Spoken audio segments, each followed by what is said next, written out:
Corona पर केंद्रीय स्वास्थ्य मंत्रालय ने अलर्ट जारी किया है। 1 से 15 जनवरी के बीच केस बढ़ सकते हैं। स्वास्थ्य मंत्रालय का ये अलर्ट है। अगले 4 दिन देश के लिए बेहद अहम है। बड़ी खबर आपको बता रहे हैं। स्वास्थ्य विभाग के मुताबिक कोरोना की चौथी लहर आ सकती है। तो बड़ी खबर आपको बता रहे हैं, कोरोना पर केंद्रीय स्वास्थ्य मंत्रालय ने अलर्ट जारी किया है।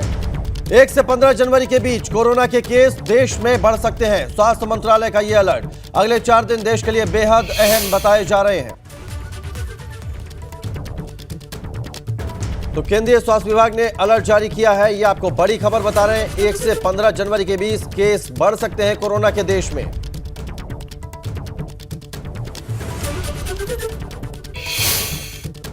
यूपी नगर निकाय चुनाव में ओबीसी आरक्षण को लेकर छिड़ी बहस के बीच योगी सरकार ने बड़ा फैसला लिया है। सीएम योगी के निर्देश पर ट्रिपल टेस्टिंग के लिए ओबीसी आयोग का गठन कर दिया गया है। रिटायर्ड जज राम अवतार सिंह की अध्यक्षता में गठित आयोग में कुल 5 सदस्य होंगे, जिनमें retired IAS Chaub Singh Verma, retired IAS Mahendra Kumar, भूतपूर्व विधि परामर्शी संतोष कुमार विश्वकर्मा और पूर्व अपर विधि परामर्शी व अपर जिला जज ब्रजेश कुमार सोनी को शामिल किया गया है।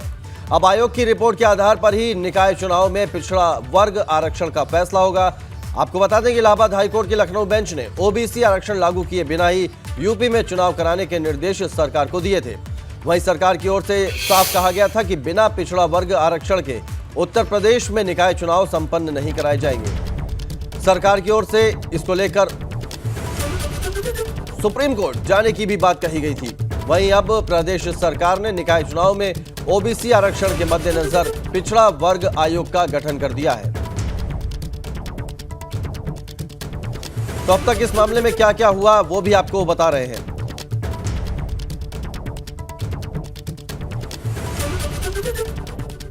हाईकोर्ट ने हाल ही में बिना ओबीसी आरक्षण के चुनाव के आदेश दिए थे।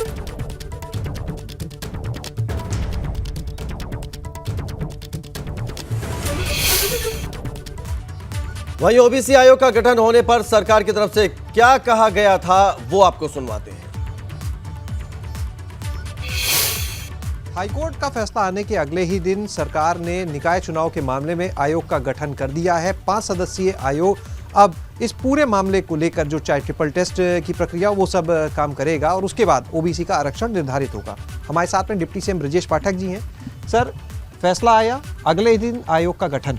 देखिए, जैसे ही माननीय न्यायालय के निर्णय की जानकारी हमारी सरकार को मिली, हमने तत्काल आयोग के गठन की प्रक्रिया प्रारंभ की और मात्र कुछ घंटों के अंदर, अभी मैं कह सकता हूं कि 24 घंटे से ही कुछ अधिक समय बीता है, तत्काल आयोग के गठन की अधिसूचना जारी कर दी गई है।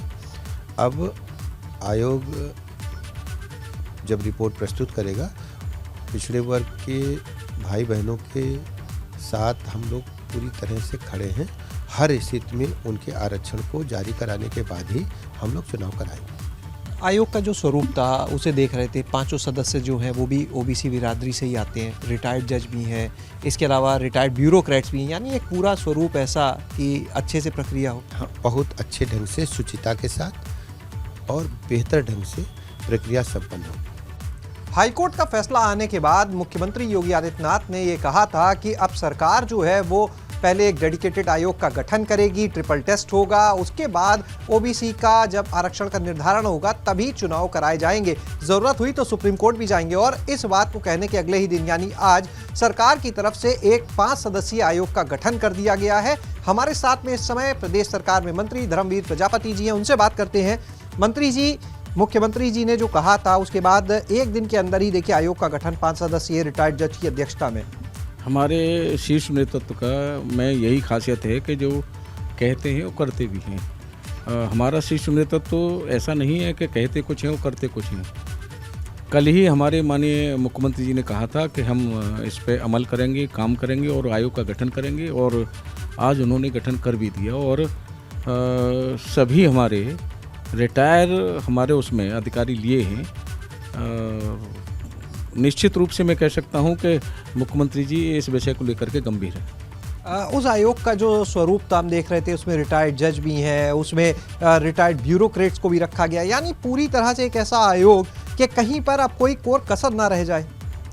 मैं मानता हूं कि बहुत मैंने जो नाम देखे हैं बहुत ही सक्षम और बहुत ही बुद्धिमत्ता से काम लिया गया है और उसमें पूरी सूझबूझ के साथ ये निर्णय लिया गया है कि कहीं भी कोई आगे कोई कमी न रह जाए। कैमरा सहयोगी हरिओम के साथ शैलेश अरोरा, एबीपी गंगा, लखनऊ। आगे बढ़ते हैं। आरक्षण पर छिड़ी लड़ाई ओबीसी से दलित आरक्षण पर आई, क्योंकि विपक्ष को जो बैठे बिठाए मौका मिला है उसे विपक्ष हाथ से जाने नहीं देना चाहता।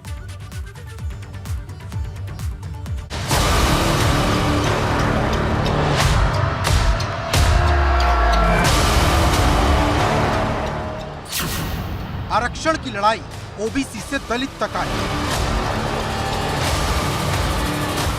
विपक्ष ने किया आंदोलन का ऐलान, निकाय के मोर्चे पर घमासान। ओबीसी आरक्षण पर जहां एक तरफ सरकार घिरी है, वहीं समाजवादी पार्टी आरक्षण के मोर्चे पर पिछड़ों से दलितों को साधने में जुट गई है।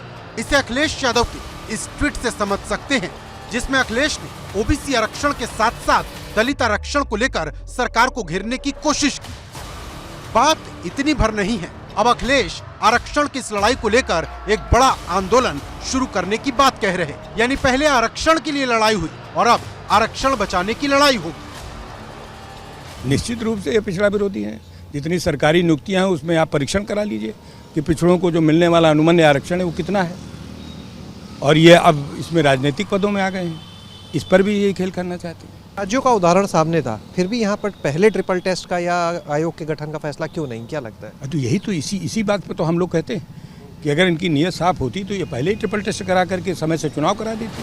दरअसल अखिलेश यादव ने आरक्षण को बचाने के लिए दलितों से सपा का साथ देने की अपील की है, क्योंकि 2022 के विधानसभा चुनाव में सपा को मुस्लिम और ओबीसी का वोट तो मिला ही था, लेकिन दलितों के मोर्चे पर कमी रह गई थी।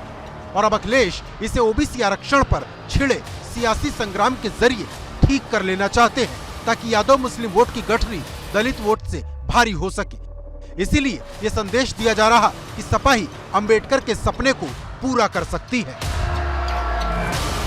ओबीसी आरक्षण के मुद्दे को लेकर सपा अध्यक्ष अखिलेश यादव लगातार सरकार पर हमलावर है। उन्होंने इस मुद्दे को लेकर आंदोलन तक की बात कह दी है। वहीं समाजवादी पार्टी अब इस तैयारी में है कि इसे लेकर संविधान बचाओ आरक्षण बचाओ यात्रा भी निकाली जाए और इसके माध्यम से कहीं ना कहीं ओबीसी के साथ ही दलित वोटरों को साधने की भी कोशिश की जा रही है। बात सिर्फ समाजवादी पार्टी की नहीं, समूचा विपक्ष एकजुट होकर अपने अपने मोर्चे पर आरक्षण को लेकर सरकार को घेर रहा, फिर चाहे मायावती हो, कांग्रेस हो, रालोद हो या फिर सुभाषपा।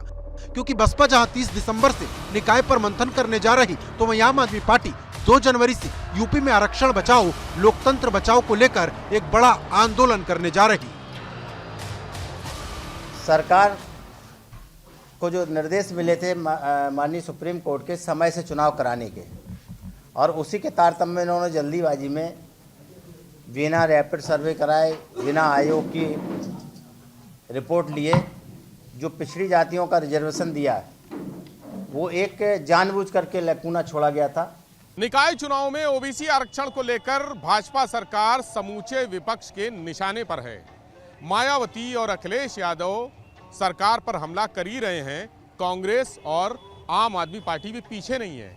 दरअसल ओबीसी बहुत बड़ा वोट बैंक है और सभी राजनीतिक दल इस वोट बैंक को साधने के लिए सरकार पर ताबड़तोड़ हमले कर रहे हैं। लेकिन बड़ा सवाल यह है कि क्या विपक्ष लामबंद होकर भाजपा को चुनौती दे पाएगा या फिर आरक्षण का एडवेंचर मिस एडवेंचर बन जाएगा? क्योंकि योगी सरकार भी लगातार ये जता रही है कि उसे हाईकोर्ट का फैसला पसंद नहीं आया।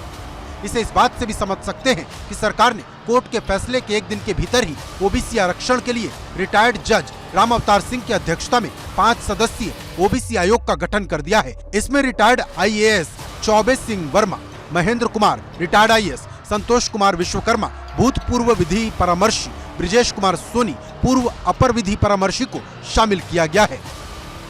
अब यह आयोग न सिर्फ ट्रिपल टेस्ट करेगा बल्कि ओबीसी आरक्षण की रिपोर्ट भी सौंपेगा। हाईकोर्ट के फैसले के बाद जो कहा गया था उसको अमली जामा पहनाया और आयोग का स्वरूप ऐसा जिसमें जब पूरा जो सर्वे का काम किया जाए, जो ट्रिपल टेस्ट का काम हो, कहीं कोई चूक ना हो, यानी कि एक ऐसा आयोग जिस पर कोई सवाल ना उठा सके। और रिटायर्ड जज की अध्यक्षता में इस पूरे आयोग को गठित किया गया है जो जल्द ही अपना काम भी करेगा। मतलब विपक्ष भले ही सरकार को घेरे, लेकिन सरकार घिरने को तैयार नहीं, क्योंकि बात सिर्फ ओबीसी आरक्षण की नहीं, ओबीसी समाज को हक देने की भी है। सरकार ने जिस तरह से अपने ओबीसी जाति से आने वाले मंत्रियों को आगे किया है, वो ये जताने की कोशिश है कि जितना सम्मान भाजपा ने ओबीसी को दिया, उतना किसी ने नहीं दिया।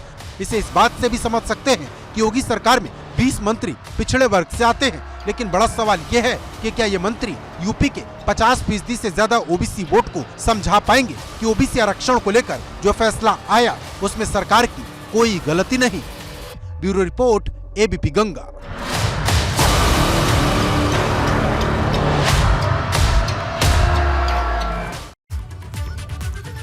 और अब बात करते हैं महाराष्ट्र और मध्य प्रदेश से नहीं ली सीख, कैसे होगी निकाय की गलती ठीक। ये सवाल इस वक्त सूबे की योगी सरकार के सामने खड़ा हुआ है, जो कह तो रही है कि निकाय का चुनाव बिना ओबीसी आरक्षण के नहीं होगा, लेकिन सवाल बड़ा है कि आखिर सरकार से ऐसी गलती कैसे हुई।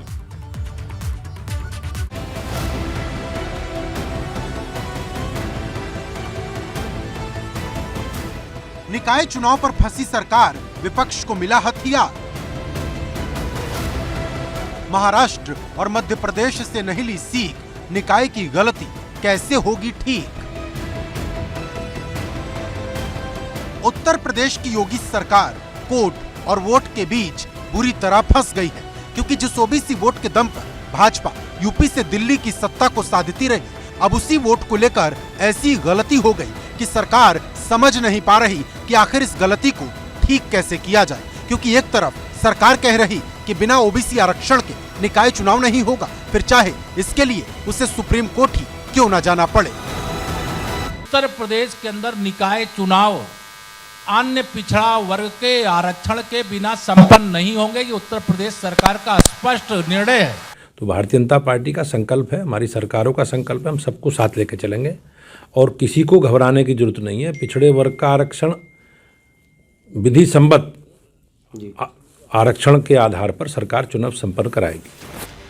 लेकिन सवाल यह है कि क्या सुप्रीम कोर्ट जाना और ओबीसी आरक्षण की गलती को सुधारना इतना आसान है, क्योंकि कोर्ट ने सरकार को तुरंत चुनाव कराने को कहा है, और अगर सरकार ओबीसी आरक्षण के साथ चुनाव कराना भी चाहती है तो इसमें एक लंबा वक्त लग सकता है और चुनाव अप्रैल मई तक खिंच सकता है। और उससे भी बड़ी बात ये कि अगर सरकार को ओबीसी आरक्षण की इतनी फिक्र थी तो इसकी तैयारी वक्त रहते क्यों नहीं की। और सबसे बड़ी बात ये कि यूपी सरकार ने महाराष्ट्र और मध्य प्रदेश से कोई सीख क्यों नहीं ली, क्योंकि यूपी अकेला नहीं है जहां ओबीसी आरक्षण पर मामला फंसा है। इससे पहले महाराष्ट्र, मध्य प्रदेश, झारखंड और बिहार में भी ऐसा हो चुका है।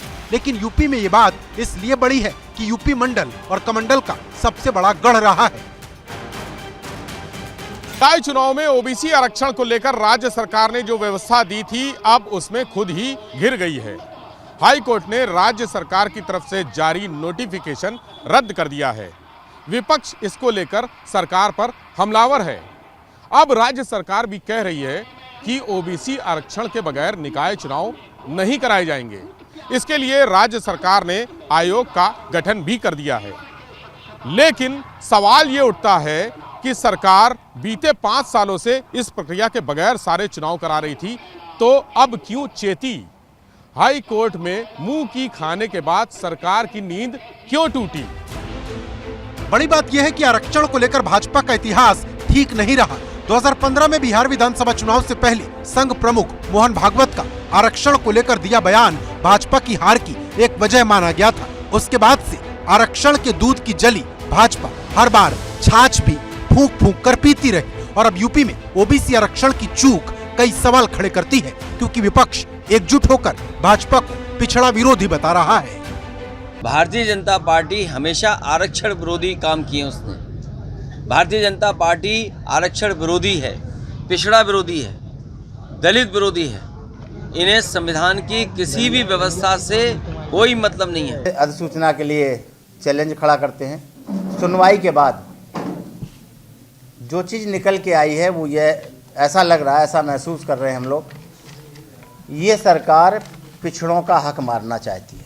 कांग्रेस चाहती है कि जो संवैधानिक अधिकार पिछड़ों को मिला है मंडल कमीशन के आधार पर, उन्हें पूरा मिलना चाहिए। हालांकि भाजपा की छवि पिछड़ा विरोधी न बने, इसके लिए यूपी सरकार ने अपने तमाम ओबीसी जाति से आने वाले मंत्रियों को मैदान में उतार दिया है, जो बता रहे हैं कि भाजपा पिछड़ा विरोधी बिल्कुल नहीं।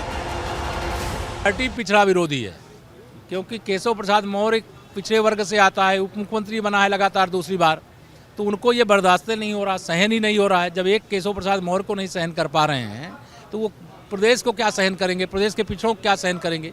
वो एक परिवार की राजनीति करते हैं। इतनी संख्या Bharatiya Janata party, NDA, Nishad party और अपना दल और भारतीय जनता पार्टी में सर्वाधिक पिछड़े विधायक हैं। और वही समाजवादी पार्टी में देख लीजिए, सर्वाधिक जो विधायक हैं वो मुसलमान हैं। तो कहने के लिए तो पिछड़ा है, लेकिन सर्वाधिक विधायक किसके हैं समाजवादी पार्टी में। जब वो आते हैं तो केवल यादव नजर आते हैं, लेकिन तब पिछड़े के सारी जातियां भूल जाती हैं।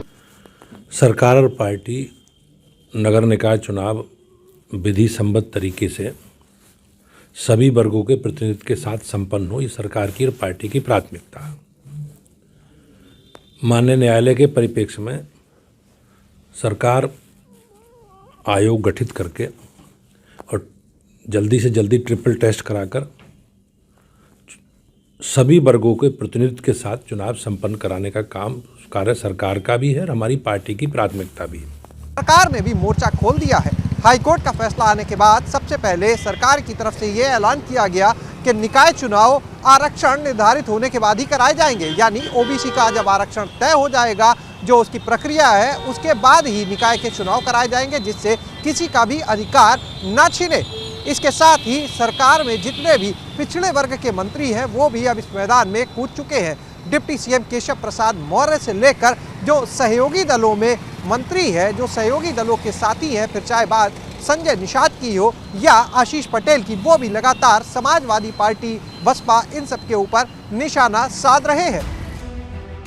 अब सवाल इस बात का है, जिस ओबीसी वोट को पाने के लिए भाजपा ने इतनी मेहनत की, क्या उस मेहनत पर पानी फिर गया है? इसे ऐसे समझ सकते हैं कि भाजपा को पहले सवर्ण और शहरी वोटर की पार्टी माना जाता था, जबकि ओबीसी वोट पर क्षेत्रीय दलों का वर्चस्व था। लेकिन 2014 के बाद से वोट के इस गणित में बड़ा बदलाव आया। चुनाव यूपी का हो या केंद्र का, पिछड़ा वोट बहुतायत में भाजपा को ही मिलने लगा। ये भाजपा की कुशल रणनीति और ओबीसी वोट में सेंधमारी ही थी कि पिछड़े वोट पर भाजपा विरोधियों की रणनीति ठाए ठाए फिस होती गई। लेकिन अब हाईकोर्ट के एक फैसले ने उस वोट को लेकर विपक्षी दलों के मन में उम्मीद जगा दी है, जो यूपी में सबसे बड़ा गेम चेंजर माना जाता है। ऐसे में सवाल बड़ा है कि क्या ओबीसी आरक्षण पर चूक विपक्ष को बैठे बैठाए एक मौका देना है या सिर्फ ये संयोग है। लखनऊ से शैलेश अरोड़ा के साथ विवेक त्रिपाठी, एबीपी गंगा।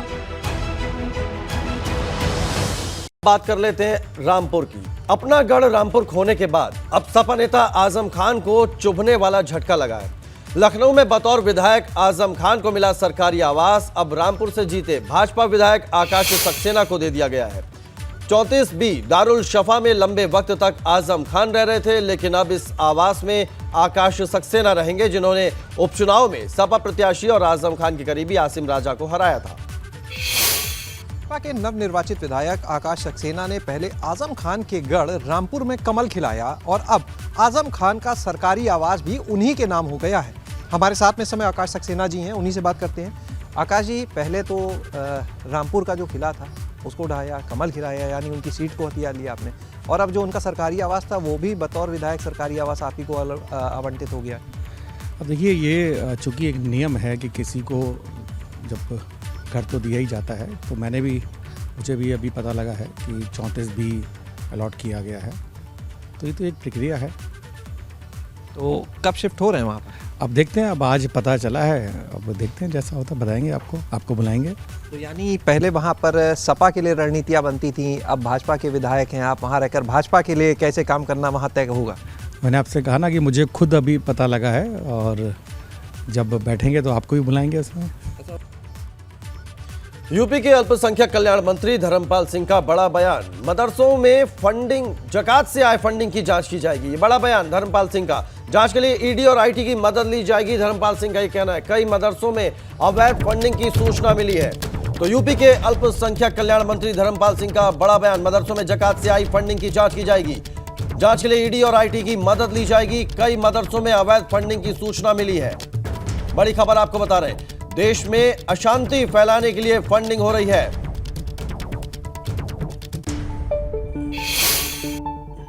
उत्तर प्रदेश सरकार के अल्पसंख्यक कल्याण मंत्री धर्मपाल सिंह इस वक्त मेरे साथ मौजूद हैं। सर, मदरसों का सर्वे आपने कराया, 8,500 मदरसे ऐसे निकल के आए थे जिनको मान्यता प्राप्त नहीं है। अब इनके विरुद्ध कोई कार्रवाई होने जा रही है, किस तरह से ले रहे हैं? देखिए, जो मदरसे कानून की परिधि में नहीं हैं उनको एक अवसर देंगे कि वो कानून की परिधि में आवे, और जिन मदरसों की फंडिंग जैसे ज़कात और दान से दिखाई गई है, तो वहाँ ऐसी स्थिति नहीं आ रही है सूचनाओं में कि वहाँ ज़कात और फंडिंग देने वाले, दान देने वाले लोग हैं। तो ऐसी फंडिंग की भी जांच हम कराएंगे, और जो मदरसे यदि ऐसी घेरे में आएंगे तो राइट टू एजुकेशन में जो बच्चे मदरसे में पढ़ रहे हैं उनको हम दूसरी जगह भी शिफ्ट कराएंगे और उनको अच्छी शिक्षा की व्यवस्था भी करेंगे। ये हम इंतजाम सरकार करेगी। कौन दे रहे हैं और इनका मकसद क्या है? ये पढ़ने के लिए दे रहे हैं या कोई और मकसद है इनके पीछे? देखिए, आपने सवाल को रिपीट किया है, आपकी मंशा को मैं ठीक समझ रहा हूँ। न्याय सबको, तुष्टिकरण किसी को नहीं। ये देश सबका है, हिंदू, मुस्लिम, सिख, ईसाई सबका है। ये देश के प्रति आस्था नहीं होने के कारण से फंडिंग देश को बांटने के कारण से हो रही है। फंडिंग देश में अशांति फैलाने के लिए उत्तर प्रदेश में हो रही है, तो फिर कड़ी कार्रवाई करेंगे। शांति, दंगे या इस तरह की जो घटनाएं हुई थी, ये घटनाएं होगी तो इस पर कार्रवाई करेंगे।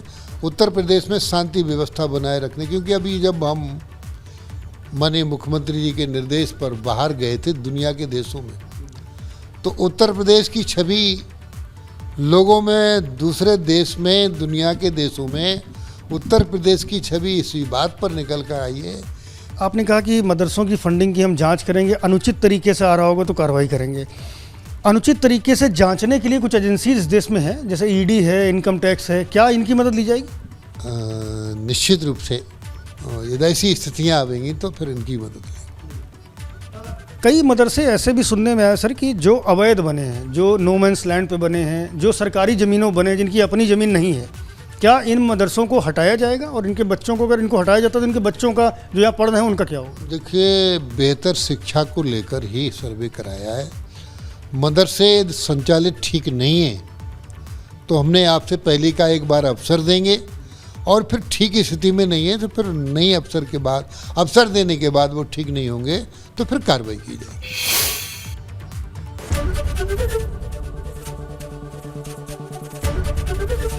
एबीपी गंगा, खबर आपकी, जुबान आपकी।